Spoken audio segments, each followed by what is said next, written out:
بسم اللہ الرحمن الرحیم۔ امام علی علیہ السلام نے فرمایا، تمنائیں دل کی آنکھوں کو اندھا کر دیتی ہیں۔ بہترین دولت مندی تمناؤں کو ترک کرنا ہے۔ زمانہ جسموں کو بوسیدہ، امیدوں کی تجدید موت کو نزدیک اور آرزوؤں کو دور کر دیتا ہے۔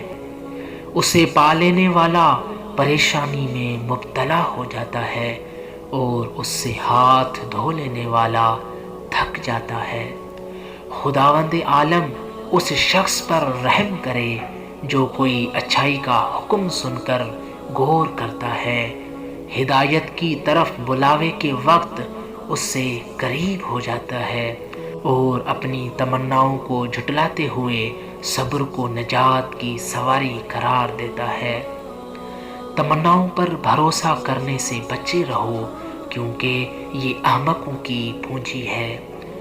بہت کم تمنائیں تمہیں سچا ٹھہراتی ہے۔ جو موت کو یاد کرے گا وہ تمناؤں کو فراموش کر دے گا۔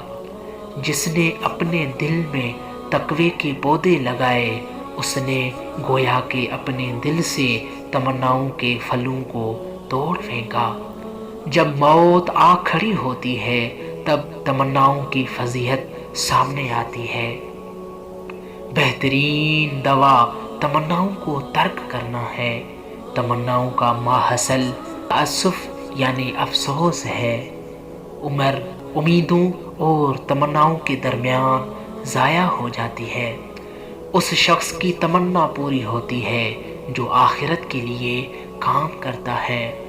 خوشحال ہے وہ شخص جس نے اپنی تمناؤں کو جھٹلا دیا اور آخرت کی تعمیر کے لیے اپنی دنیا خراب کر لی۔